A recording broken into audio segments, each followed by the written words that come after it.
हरियाणा में मिलावटखोरों के खिलाफ मुख्यमंत्री उड़नदस्ता सीएम फ्लाइंग का अभियान लगातार जारी है। इसी कड़ी में बुधवार को सोनीपत जिले के उपमंडल खरखौदा में एक बड़ी कार्रवाई को अंजाम दिया गया। गुप्त सूचना के आधार पर सीएम फ्लाइंग और खाद्य सुरक्षा विभाग की संयुक्त टीम ने सांपला रोड स्थित पूर्व वाटिका के पीछे चल रही एक मसाला फैक्ट्री पर अचानक छापा मारा। इस छापेमारी से इलाके के व्यापारियों और मिलावटखोरों में हड़कंप मच गया है। छापेमारी की इस कार्रवाई का नेतृत्व CM flying team inspector Bijendra द्वारा किया गया। सोनीपत के खाद्य सुरक्षा अधिकारी डॉक्टर बीरेंद्र यादव द्वारा किया गया। डॉक्टर ने बताया कि यह एक सोची समझी संयुक्त कार्रवाई थी, जिसमें कई विभागों के अधिकारी शामिल थे। टीम में मुख्यमंत्री उड़नदस्ता से inspector Bijendra Singh, market committee से ऑक्शन रिकॉर्डर पदमजीत, सीएम फ्लाइंग से एएसआई राजेश, नगरपालिका से जेई हरीश और फायर इंचार्ज संदीप राठी अपनी अपनी टीम के साथ मौजूद रहे। टीम ने बताया कि फैक्ट्री में निम्न स्तर के मसालों और मिलावट की शिकायत काफी समय से मिल रही थी। उन्होंने बताया कि काफी समय से गुप्त सूचना मिल रही थी कि सांपला रोड पर छिकारा ब्रदर्स द्वारा सीबीएच ब्रांड के नाम से मसालों की पैकिंग की जा रही है। सूचना में बताया गया था कि यहां पर मसाले न केवल निम्न स्तर के हैं, बल्कि उनमें स्वास्थ्य के साथ खिलवाड़ करने वाली सामग्री की मिलावट भी हो सकती है। फैक्ट्री के अंदर जांच के दौरान टीम को भारी मात्रा में मसाले मिले। खाद्य सुरक्षा विभाग ने मानकों की जांच के लिए मौके से 3 मुख्य मसालों के नमूने लिए गए, जिनमें पिसी हुई हल्दी, पिसी हुई लाल मिर्च, धनिया पाउडर। इन तीनों सैंपलों को कानूनी प्रक्रिया के तहत सैंपल के लिए लिया गया है। डॉक्टर ने स्पष्ट किया कि इन नमूनों को राज्य खाद्य प्रयोगशाला में जांच के लिए भेजा जाएगा। उन्होंने बताया कि प्रयोगशाला की रिपोर्ट आने के बाद यदि मसालों में मिलावट की पुष्टि होती है तो खाद्य सुरक्षा और मानक अधिनियम 2006 फीट की विभिन्न धाराओं के तहत मालिकों के खिलाफ सख्त कानूनी कार्रवाई की जाएगी।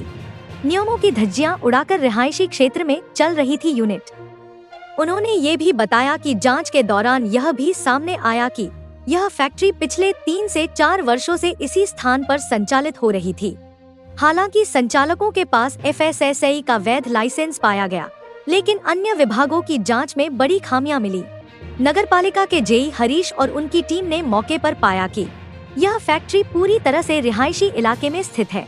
नियमों के मुताबिक किसी भी रिहायशी क्षेत्र में व्यावसायिक गतिविधियां और फैक्ट्री चलाने की अनुमति नहीं दी जा सकती। इसके अलावा फैक्ट्री संचालकों के पास नगरपालिका से कोई अनापत्ति प्रमाण पत्र भी नहीं था। इसी तरह फायर विभाग की ओर से भी सुरक्षा मानकों को लेकर खामियां पाई गई। नगरपालिका की टीम ने नियमों के उल्लंघन पर मौके पर ही फैक्ट्री मालिक को नोटिस थमा दिया है। खरखौदा क्षेत्र में सीएम फ्लाइंग की यह लगातार दूसरे दिन की बड़ी कार्रवाई है। इससे ठीक एक दिन पहले दिल्ली रोड पर स्थित कृष्ण व धनखड़ 2 घी डेयरियों पर भी प्रशासन ने छापा मारा था।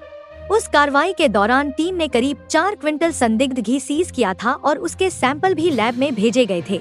प्रशासन की इन बैक टू बैक कार्रवाइयों से मिलावटखोरों में डर का माहौल है। खाद्य सुरक्षा अधिकारी ने जनता से अपील की है कि वे जागरूक रहें और किसी भी तरह की मिलावट की सूचना विभाग को दें। सरकार का उद्देश्य जनता की सेहत के साथ खिलवाड़ करने वाले तत्वों को सलाखों के पीछे पहुंचाना है। फिलहाल सभी की निगाहें लैब रिपोर्ट पर टिकी हैं, जिसके बाद इस मामले में आगे की कानूनी प्रक्रिया तेज की जाएगी। ये एक संयुक्त रेड थी जिसमें मुख्यमंत्री उड़नदस्ता से इंस्पेक्टर बिजेंद्र सिंह जी और इंस्पेक्टर राजेश जी और खाद्य सुरक्षा विभाग से मैं खाद्य सुरक्षा अधिकारी सोनीपत डॉक्टर बीरेंद्र यादव। एक संयुक्त रेड थी। हमें एक सूचना मिली थी, गुप्त सूचना, कि ये जो मसाले पैक कर रहे हैं ये मसाले जो है निम्न स्तर के हैं और इसमें मसालों में मिलावट है। तो इस सूचना के आधार पे हमने यहाँ छापामारी की है और छापामारी करके हमने 3 सैंपल सीज कर लिए हैं, जिसमें जो मेन हल्दी पिसी हुई और लाल मिर्च पिसी हुई और धनिया पाउडर पिसी हुई, तीनों सैंपल्स को सीज करके सील कर दिया है। आगामी कार्रवाई जो है सैंपलों की जो रिपोर्ट आएगी उस रिपोर्ट के बेसिस पे FSS एक्ट 2006 के तहत इनके खिलाफ कर दी जाएगी। सर, किस नाम से ये कंपनी चल रही थी और कब से चली हुई थी? ये जो आकर के मौके पे पता लगा कि CBH के नाम से है, छिकारा ब्रदर्स के नाम से, CBH के नाम से है मसाले इनके। और ये जो इनसे पता किया है तो ये बता रहे हैं कि ये 3-4 साल से ये काम कर रहे हैं। क्या इनके पास कोई डॉक्यूमेंट वगैरह मिले सर किसी चीज़ के? इनके पास वैलिड FSSAI का लाइसेंस तो है बाकी जो दूसरे डॉक्यूमेंट्स हैं, यहाँ पे मौके पे दूसरी टीम भी आई, जैसे नगर पालिका की टीम है और फायर ऑफिसर्स भी है, उन्होंने अपने अपने कंसर्न डॉक्यूमेंट चेक किए हैं। तो जो कंसर्न डॉक्यूमेंट्स उन्होंने चेक करके जैसे नगर पालिका वालों ने बताया कि भाई इनके पास रिहायशी एरिया के अंदर कमर्शियल एक्टिविटीज़ जो अलाउड नहीं होती उसका इनके पास NOC नहीं है, तो उन्होंने मौके पर उनको नोटिस दे दिया है। अभी आगामी कार्रवाई क्या रहेगी सर इसमें? इसमें आगामी कार्रवाई जो हमारा फूड सेफ्टी स्टैंडर्ड एक्ट के हिसाब से जो कार्रवाई बनती है, हमने तीनों सैंपल सीज़ कर दिए इनके, और तीनों सैंपल सीज़ करके इसको प्रयोगशाला में भेजा जाएगा। जो प्रयोगशाला की जो रिपोर्ट आएगी उस रिपोर्ट के बेसिस पे जो है इनके खिलाफ आगामी कार्रवाई करनी जाएगी।